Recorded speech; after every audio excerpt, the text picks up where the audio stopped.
Yo, what it do, Welcome to 28PutmeOnTv, how's it going? Yo, what's good? It's your boy SLMJ. You already know with Sound Like Money Entertainment. Finna get this interview rolling. That's what's up, man. So how you been doing? I've been straight, just vibing, trying to get it, grinding, making music in the studio, hustling and shit. Yeah, so who is SLMJ?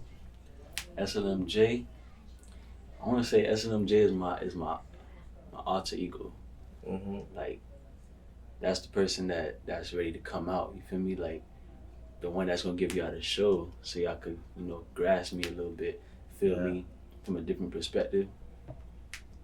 That's what's up, man. So, how old you were when you first started getting into music? I was 15 years old in high school.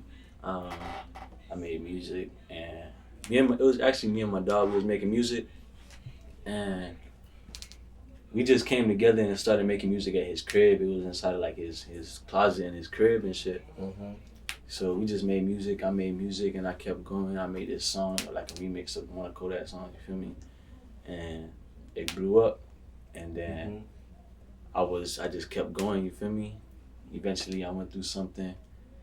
I hit a bump in the road. I kept going. You feel me? And then I'm SLMJ today. All right. So, how old you were when you made that song? I was 16.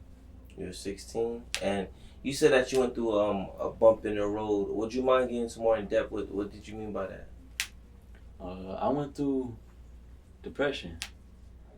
So I was in like Tallahassee. It was me and my bro. Feel me? Shit was rough. I'm not gonna get into detail with what we went through, but shit was rough. Everybody go through a struggle.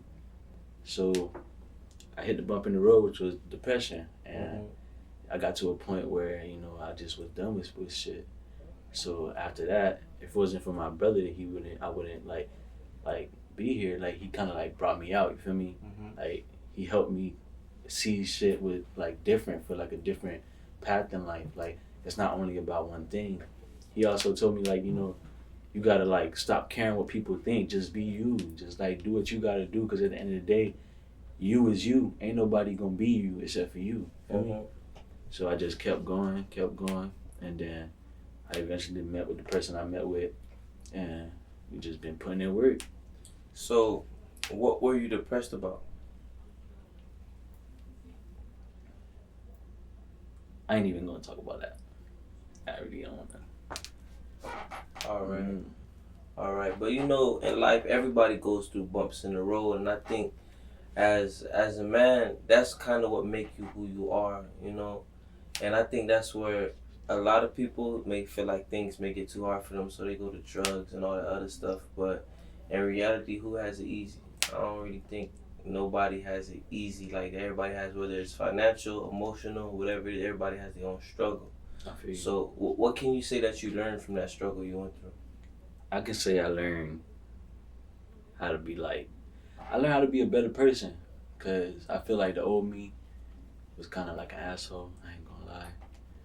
But like the new me, kind of like, I'm caring, feel me, to a certain extent, because I know how people could be, but I still be caring, you feel me? Like, it's just a lot of stuff that I could say that my life just changed in, like, completely. Like, I was going to church. At one point I had stopped, and now I'm going back, you feel me? I'm getting my life back together, praying. Like, I got my people supporting me. I got, stuff that I never thought I would have, or I thought I would have, but I thought it would take longer, like way longer in life. But it came along at the perfect time. You feel me? Yeah. Like, I look at it as a perfect time. Like, everybody gonna have their time. Mine's just now. You feel me? It's not to say that your time not gonna come. It's gonna come, but you just gotta keep on going. So I kept going. Yeah. So, like, I'm just new. That's what's up. Where are you from? I was originally born in Haiti, but I'm from Hollywood, Florida. But I be, with North Miami and all that stuff, because all my people be over there. Yeah. So I was raised in Hollywood, but I be in Miami. So you were born in Haiti. How old you were when you came here? I was 2. 2. Yeah. And what part of Haiti your family from? My mom from Port-au-Prince and my dad from Okai. Yeah, we're in Port-au-Prince. I don't know exactly where in Port-au-Prince because I was young and I never really asked my OG about that stuff. I just know it's Port-au-Prince. Cause my dad's from Port-au-Prince too. That's what's up. I've been to Haiti several times. Actually, very beautiful. But have you ever got that you light skin? You know, I don't think that you Haitian, that you Dominican. Yeah, I get that all the time. But you know, it's cool because I feel like me being light skinned and Haitian, it kind of put me in disguise. Mm-hmm. So I kind of could like peek in on shit where people be talking Creole. And it's kind of funny because then they don't expect you to be talking Creole back to them. So it's like when you finally do, they be shook and it's like, yeah, I'm Haitian. You know what I mean? So like that shit, I like it. Can you name one funny experience you had like that? Man, all right, the perfect one. I was working at H&M, and this was my second job ever, and this lady, she came in the store and she was looking for pants for her husband. So I'm like, all right. She asking me for pants, size like 38, I think. So I'm looking through the pants. I'm like, we don't have the pants. So she turns around. She talking to her friend, and she's like, oh, he giving attitude, all this and that. And the type of person I am, I don't be trying to give attitude, but it just come off like that. It's just me, like it's just like a defense mechanism. But then she was talking in Creole like, oh, why he got an attitude, this and that. So I kind of was like shook. Like, I'm like, Sezi, I'm like, I said in Creole, I'm like, what you mean I don't have an attitude? I look for the pants for you. And she was just like shook. Lady almost fell on the ground, kid. Like, she thought she saw Jesus for a second. But that was probably the funniest experience I ever had. Man. A lot of artists inspired me along the way. Drake, one of them. Meek Mill, another one. You know,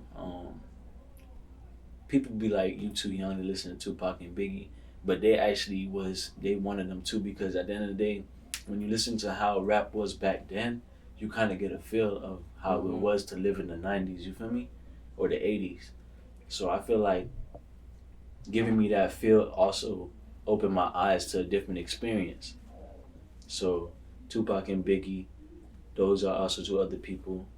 I also like female artists, like the singers, like SLMJAY, Summer Walker. I like singers. Like, for me, it'd be like the tone of their voice. Like, it opened like a different part of your ear. You feel me?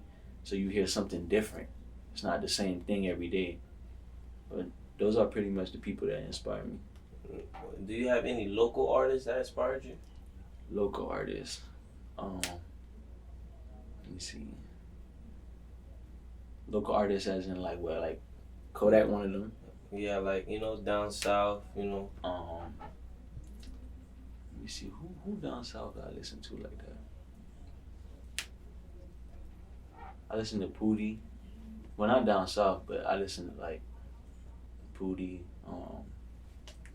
I don't know, I don't really listen to local artists like that for some reason. It's not to say that I don't want to listen to them, it's just like, I guess because I be on social media so much, the mainstream stuff kind of catch my attention more. Yeah. So that's what I kind of be looking at. No, that's cool. But is there any local artists that you worked with before that you want to work with? Not as of yet. No local artists. All right.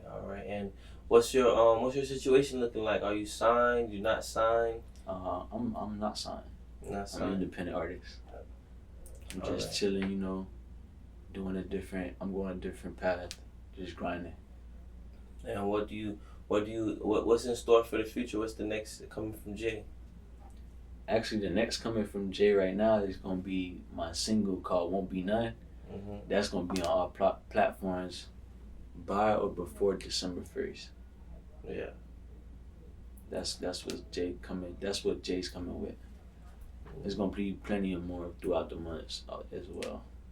Do you have like any features or anything that we should be on the lookout for? I have a feature with an artist named Chameleon. we made a song. It's called "Take Me Home," and another artist named Star. That song is gonna be coming out soon as well. All right. How confident are you in how those songs gonna do? I'm very confident. Those are records. It's not just music. Yeah. Records. They finna be known forever. Mhm. That's what's up. That's what's up. So, like, what do you plan to get out of music? What do I plan to get out of music? I plan to get more than just music. I want to be I want my foot in everything. Yeah. I want to be on commercials, movies, TV shows. I don't want to just do music, but music is my way of speaking to the world. You feel me? Mhm. But I want to put my foot in everything else to help the world. If you get what I'm saying? That's pretty much what. And when you say help the world, what do you mean? Like, it's a lot of stuff that be going on. Y'all know we be going through, racist right now, coronavirus, all that stuff. Like, it's just stuff you could give back. You feel me? Like, you got to give back sometimes too, because you can't just have it all. So you feel like if you was in a position where you were more wealthy, that you would be the one to give back and to help the community? Definitely. Because I believe in that. You got to help other people. Feel me? Because some people don't got what you got. Mm-hmm. You got to be able to show them, here, this is something to show you that there is something better in life for you to go through. It's not just sit here and just do this for the rest of your life. Yeah. Feel me? So, I want to know, what is it like in your community? You say you're from Hollywood area, but you be in North Miami. So what's it like specifically in your community? Well, in Hollywood, where I grew up at, it was every Sunday dirt bikes going down the road. You had the barbecue across the street. Mm-hmm. You got the kids playing football on the road, and backyard is the bounce house, all types of stuff going on every Sunday. You feel me? Yeah. That's what it's like to grow up in the hood. Every hood is different. You feel me? Mm-hmm. To me, this was a different hood. Like, I had my neighbors across the street. I used to cool it with them. They older brother, I used to be playing video games with him. It's just a different vibe. You feel me? I feel like when you grow up in the hood, you see a different way, you see a different life than the rich life. Yeah. So it's like when you see that life and you see the rich life online, it's like the rich life look better only because they make it look better. It's not always, you're gonna always have problems. Like, nobody perfect in the world. If you was perfect, you would never live life because you would never make a mistake. You feel me? Some people get shot. Some people have babies. Mm. And those are big stepping stones in their life, and that really made them tighten up. You know what I'm saying? So what can you say is a big event that happened and then means you you know what, I gotta, you know what I'm saying, take this serious, or I gotta take this route? When I was in middle school, I used to get bullied. Mm-hmm. It's because I grew up in a Haitian family, you feel me? Yeah. So, I was that kid, that chubby kid in middle school who had that ball zero, didn't have no shoe game. You feel me? I was that dude. Mm-hmm. So they used to pick on me and shit. I feel like that's what made me, because then when I got to high school, I was like, I'm not going for that. Mm-hmm. I was like, that's not me. I'm not the type to let somebody just walk all over me. Yeah. I feel like that's what made me middle school, getting bullied in middle school. That's probably what made me. That's what's up. Do you see yourself you said that you want to be charitable and give back? Do you see yourself starting your own campaign? You know what, no more bullying or something like that? Definitely, because I'm against bullying. I don't like that. I don't like when people pick on other people, because everybody different. You don't have the right to pick on somebody. Mm-hmm. Feel me? Who is you to tell this person they can't dress like that or act like this? You're not their mama. You ain't put them on this earth. Yeah. So that's how I feel. I feel you. So, my last question would be how old are you, and where do you see yourself inside the next 3-4 years? I'm 21 years old. I just turned 21 in September. Next 3 years, I see myself being more than successful. And when I say more than successful, I don't mean surpassing successful. I mean, like successful in everything. Like I want to be able to learn how to like, you know, play an instrument in the next 3 years. I want to be I want to be like that person that helps my family out in the next 3 years. You feel me? Like tell them you ain't gotta stress no more. You can do whatever you want. You feel me? I want to be that person who's not just an artist. I want to be somebody memorable in the next 3 years. I want to be like, this kid came from this place and he came quick and he already made himself not only known for just like music, but he's helping out the kids in the hospital. He's stopping bullying. You feel me? He's donating to charity, all types of stuff like that. Like I don't want to just be an artist that just make money and show it on the ground. I feel you on that. And speaking of successful, right? I'm gonna tell you a story right quick. So I was in middle school. I went to CSI indoor suspension for coming late or something like that. So it's this dude. His name is Mr. Mintz. I went to the same middle school as my big brother, my big sister, and my older sister. And then he looks at me. He said, "I have all four of you guys, all your family kids, been inside this one room for CSI." And he's like, "Man, you smart. I know your whole family. You're not supposed to be here." So then, during indoor suspension, he makes us write words out the dictionary, write the definition.